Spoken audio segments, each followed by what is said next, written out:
We're here today at the Polk County Sheriff's Office where we're going to take a look at the CSU. So sit back, relax, and join us on this science quest.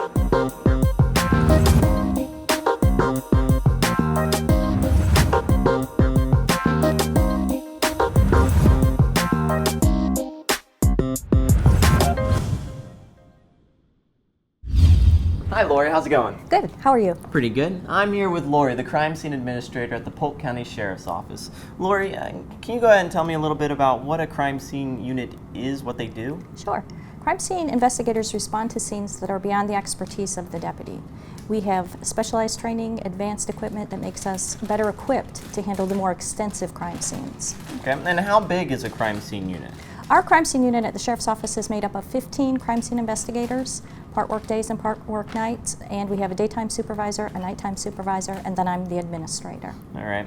And is there special training that goes involved, or is it just any police officer can be a part of the crime scene unit? What goes into that?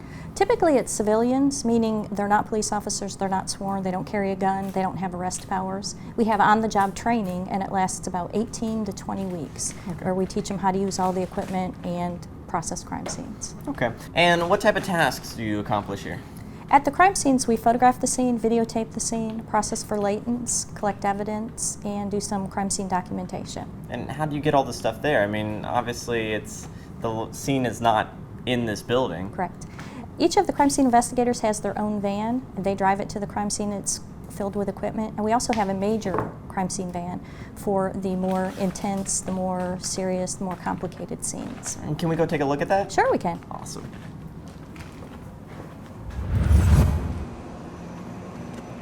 Hello, Trevor. Hi. I'm here with Trevor, a crime scene investigator. Trevor, I was told you could explain to me a little bit about the vehicles. Yes, each of our crime scene investigators are given a vehicle to take home. Gives us the opportunity to respond from scenes to and from the residence. We can be called out at any time, any moment, if we're on call. So what's in these vans? We have a multitude of different items in the vans, anything to process scenes at the residences we go to. Any latent test kits, we have our photographs we take, video cameras, anything pretty much to solve or help produce evidence for a crime. Could we take a look? Yeah.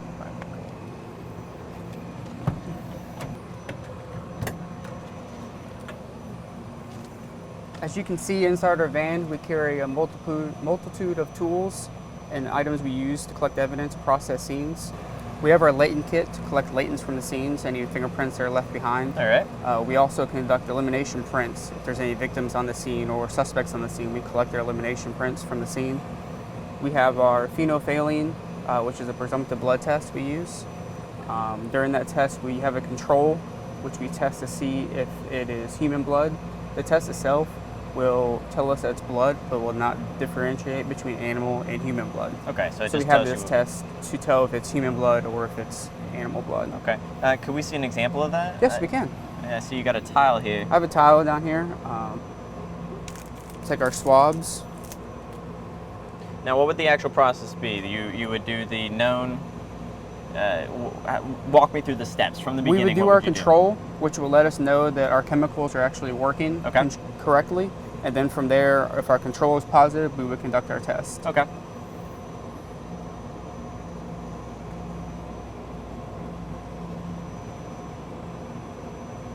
Some alcohol we put on the swab. All right. Then we swab the item that we want to test.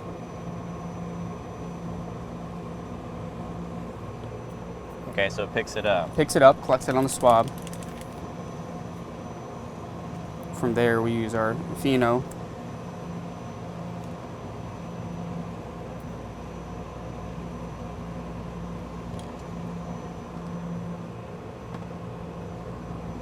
And then from here, we use our peroxide, which should turn the swabs automatically.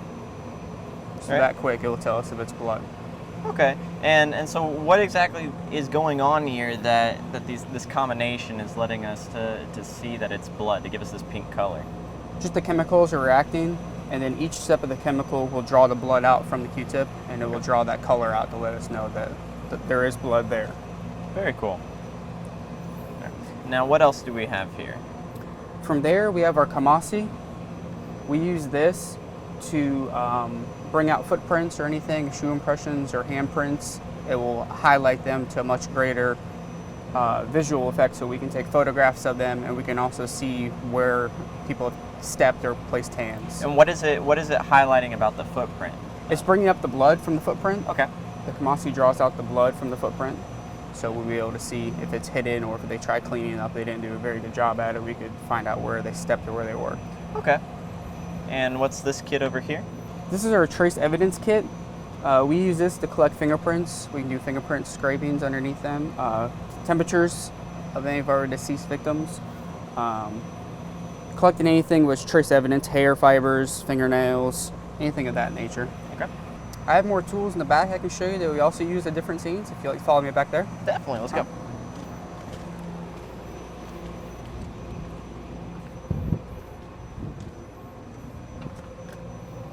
All right, so what are we looking at now? We have our stand-up letters and numbers.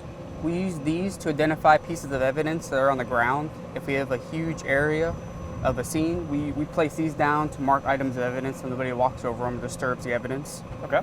We have our alternate light sources. We use these to identify body fluids at scenes. They address fluids that are hidden to the eye.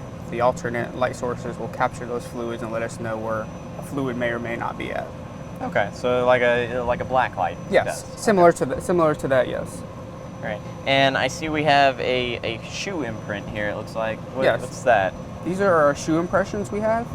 At scenes, if we go to a scene and there are shoe impressions in the dirt that someone has left behind, we can pour a plaster cast, which is similar to a dent stone that you may use at a dentist's office they put over your teeth. It's a similar device. It captures the shoe impression left at a scene. Okay, and is that what this stuff is I'm seeing here down Yes, by my that feet? is. Let me go ahead and grab that and I'll show you what we have.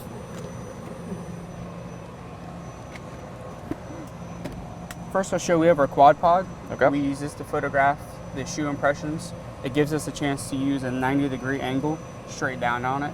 And we'll have a light source that highlights the shoe impression so it enhances the shoe impression itself in the dirt. From there we have our plaster, which is similar to dent stone that you find at a dentist's office that you use to place on teeth.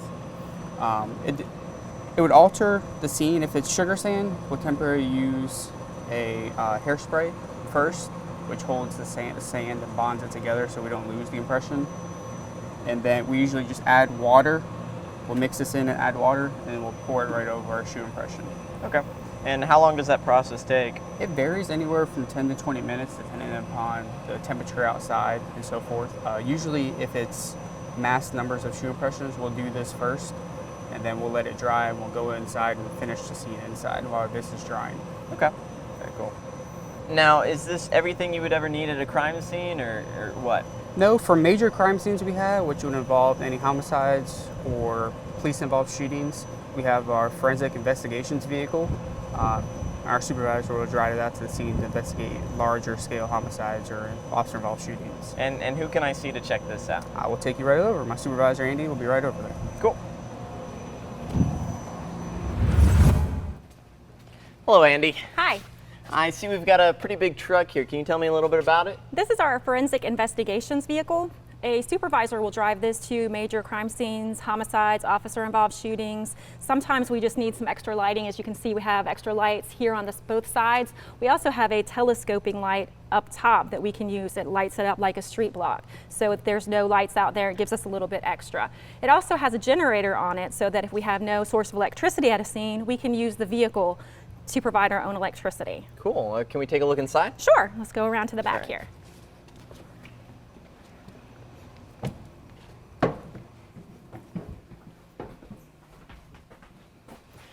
All right, so you've already seen a lot of the equipment that we carry around in our vans. This has a multitude of that same equipment. It's just a little bit more of it in case we run out at scenes. Okay. We also have a refrigerator if we need it for a scene that we can run off of the generator.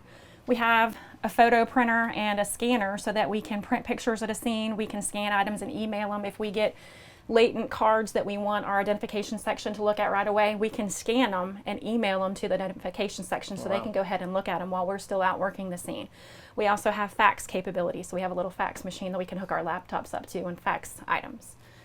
This is an electrostatic dust print lifter. If we have dusty shoe prints that are left on a countertop, a desk surface like that, we can use this with this pad. It almost acts as a magnet. It draws the print up onto this and we can collect that as an item of evidence. At our homicide scenes, if it's an unknown offender that has come into the house and done the crime, we can use a vacuum cleaner to vacuum for trace evidence, hairs, fibers, because every time that you come into a scene, you leave something, you also take something with you. So we'll vacuum the residence, vacuum a path to the victim, and vacuum the different rooms inside the residence to get that type of trace evidence. A lot of times we'll also use the vacuums on vehicles that we have at scenes to try to get our victim's hair, fiber, whatever, in the suspect vehicle, or to place our suspect in a certain vehicle. Okay, so you mentioned vacuuming vehicles. Are there other processes that you go through in order to collect evidence from the vehicles? There sure are, and I have a perfect example out in the warehouse that I'll show you. Awesome, let's go.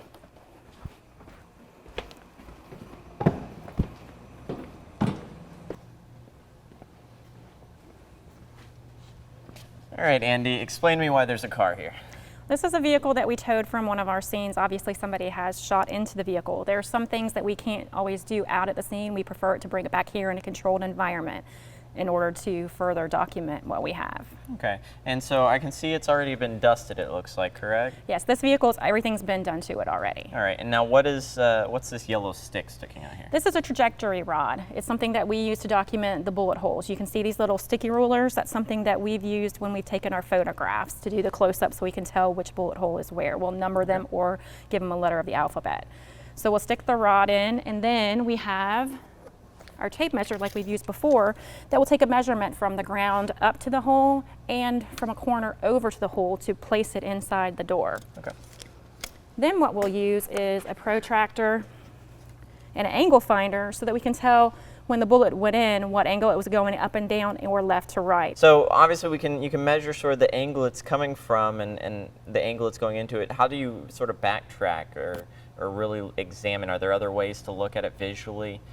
Yes, we have a laser that we'll use, which I can show you around the back of the vehicle. Okay, so you can see it's the same dowel like we had in the other bullet hole. But with this one, we have a laser on the end of it, which can show us either forward trajectory so that we can look for the projectile, or backwards to show us a line where the gun had to be in order to make this particular bullet hole. If the lights are out, we could use this photographic fog, and you could actually see the laser light and gives us a point where the gun had to be on that line. Okay, so you can use the laser to look at the trajectory at which it was coming from, but how does that help you here? How does that translate into the crime scene? To do the backward trajectory, that's something that we would do at the scene itself to create that line and document there. Okay.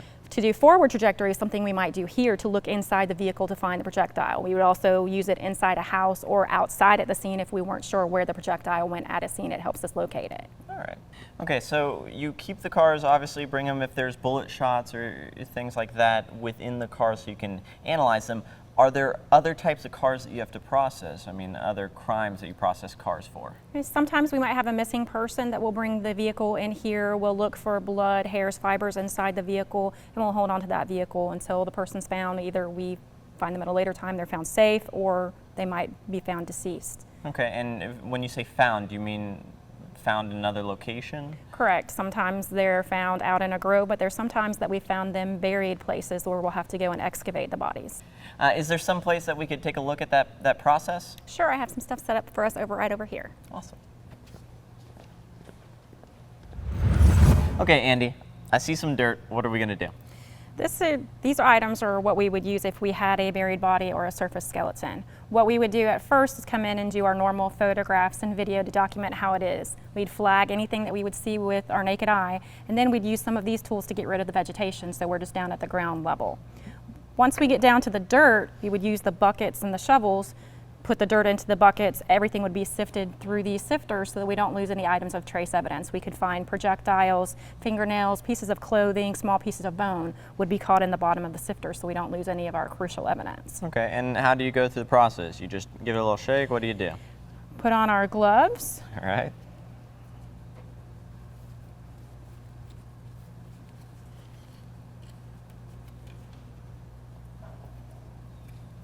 You can edit out my difficulty with putting on a glove. So then what we would do is just come and take the dirt and just sift it through the hole so that this little piece of bone wouldn't fall through the sifters. It would be on the top. And there's also, typically we'll find pieces of rock so that we can kind of compare to the bone. So there's a piece of rock. All right. And what do you do with these pieces? Is it just sort of bag them and send them back? Or? Correct. Anything that we find in here of evidential value, we would place in a bag and save it as our item of evidence. And if it's just the dirt, then it's just going to go through the ground and we'll refill the hole later. And how far or how deep would you normally go in order to ensure that you've done a decent job processing that crime scene? We'll typically go pretty far underneath the body just to make sure that we've gotten everything underneath it. We'll also use our metal detectors to make sure after we've excavated the body out of it, the metal detect over it just to make sure we're not leaving behind any items of evidence. All right, very cool. Okay, so this is how you process the outdoor crime scenes, obviously the vehicles or the buried bodies, but what if it's an indoor crime scene? We have a mock scene set up upstairs that Roberta's going to show you. Very cool. Let's go.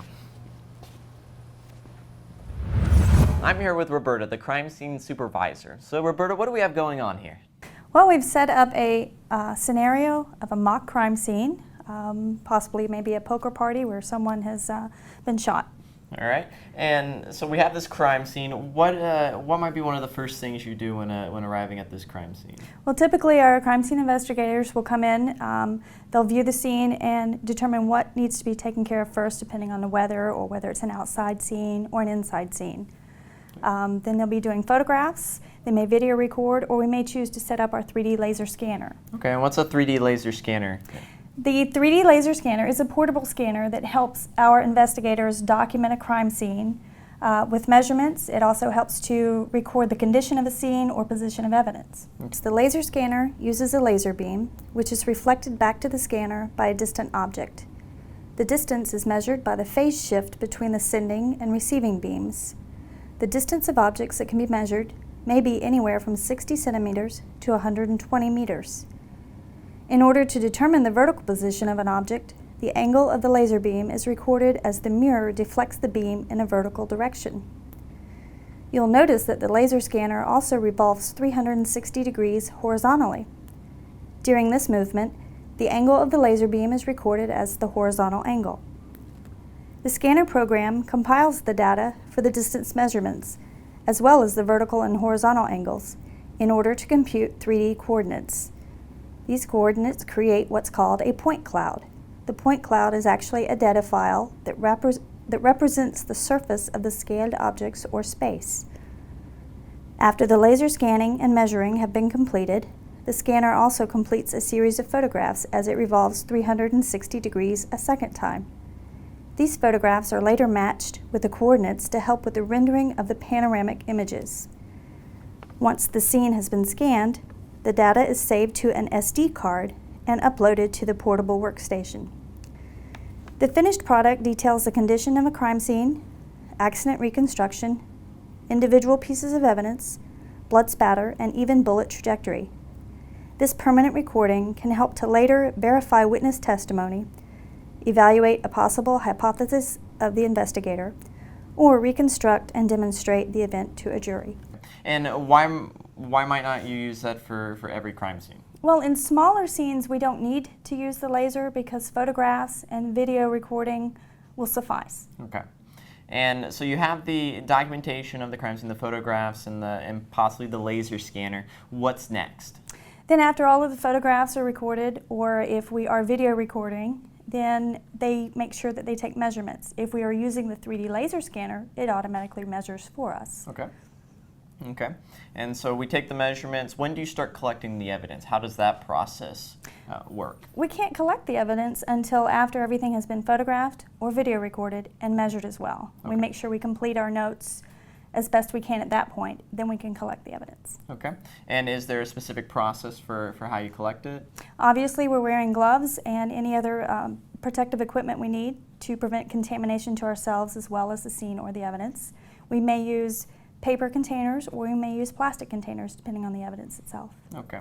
And you just come into the crime scene, just start gathering anything that looks like suspicious, or what's the steps? Walk me through it. The investigators, depending on the crime scene itself, what they learn from detectives in their interviews, as well as their observations of the crime scene, the investigators will determine what pieces of evidence or potential evidence will either prove or disprove that the crime took place. Okay, so when you're determining what to collect for latent fingerprints and stuff like that, do you just dust everything and anything, or how do you determine what you're going to do?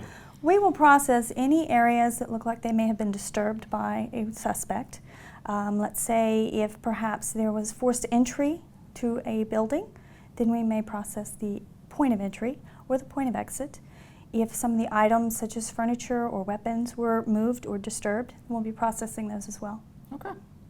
And is it just dusting everything, or I mean, can you use dust on everything? I mean, like this chair, how would you even go about it? Can you get fingerprints from it? Sometimes you can get fingerprints from surfaces such as a chair if it's fabric, but it depends on how the print was deposited. Okay. We have regular latent print powder to process some surfaces. We have magnetic powder. We have certain chemicals that we can also enhance prints on special surfaces. Roberta, thank you so much for showing me the crime scene and just explaining to me a little bit about how you go about collecting the evidence. I really appreciate it. Well, we're glad that we had the opportunity to show you what the best crime scene investigation team does. All right, Laurie, so you've shown me how evidence is collected and how it's sort of processed through that. Where do you guys store it? What do you do once you're waiting with it? Once we get back from the scene, sometimes they're inside scenes, outside scenes, and sometimes it's the vehicle itself that's the scene. Each individual CSI has their own locker, like you see behind you here, okay. and they put the evidence in there before they finish the processing of it. Okay. So, and I'm seeing a lot of different styles of containers. I see a box back there, paper bags, a couple envelopes. What's the deal with that? it depends on what the item of evidence is, how it's going to be packaged. The box that you see is a firearm, so firearms go into gun boxes. The big paper bags is just an item that's too big for a smaller container. The envelopes are typically blood samples. You should see some biohazard stickers on some of the items. Okay, yeah. Some of the items we have to process for prints, and we send those to the identification section. So after the latent is completed, the card is completed, would go in this envelope, go to the identification section. The evidence that's in the locker, once it's packaged, finished being processed, and then packaged, then that goes to our property evidence section. The latents and the property is stored until it's time for court. Okay, and then it just is processed then. And then what happens after the case? What happens to the evidence then? It depends on what type of case it is. So if it's a homicide case, the evidence gets stored forever. If it's just perhaps a natural death, there's no criminal element involved, eventually the evidence would get destroyed. And the case detective is the one who decides to keep the evidence or destroy it. Very cool. Okay, so you have the physical evidence and you have that stored here. What about the evidence that's not so tangible? How do you process that? What do you do with that? If we have a victim or a witness who saw the suspect, we have a computer program and we can create a sketch type image of the suspect's face. And with the computer program, then we can print it out and email it to area agencies. Now, is there someone I could see that could maybe give me a little peek at that? Yes, if you come with me, I'll have Amy show you. Awesome, let's go. Hi, Amy. Laurie sent me over here, said that you could show me a little bit about composite sketches. Sure, I can tell you a little bit about that. Okay, so what are they? A composite sketch is something created by a victim or a witness that represents the possible suspect's face. Each of our crime scene investigators has a laptop that they carry with them to a crime scene. On that laptop, we have a program called Faces. Okay. Faces helps us create and piece together the face of the possible suspect. The victim will actually pick out features of the face, like eyes, nose, hair, possibly a different kind of hat or tattoos, and we will embellish those features with things like wrinkles, lines under the eyes, around the mouth, to create as lifelike an appearance as possible of the possible suspect. Okay. Now, is this to just completely help identify who the suspect is, or what's its purpose? The purpose of it isn't to identify a suspect as much as it is to eliminate suspects from a suspect pool. So, for instance, if our suspect is described as a white male with long hair, we can automatically eliminate black females, black males, Hispanic males from that suspect pool. Very cool. Now, what do you do with it once you have the composite together? Once we have a completed composite, we'll ask the victim or the witness to give us a rating of the composite from 1 to 10, with 10 being it looks exactly like that person, and 1 being not so much. Once they give us a rating, we'll interpret that into a percentage. For instance, if they give us an 8, it would be an 80% likeness of our suspect. Okay. From there, we'll import the picture into a form that includes the demographics of the suspect and a brief synopsis of what happened at the crime scene. That will then go out to all of our agency members and the agencies surrounding our area so that they know the instances of the event and what the person looks like. Very cool.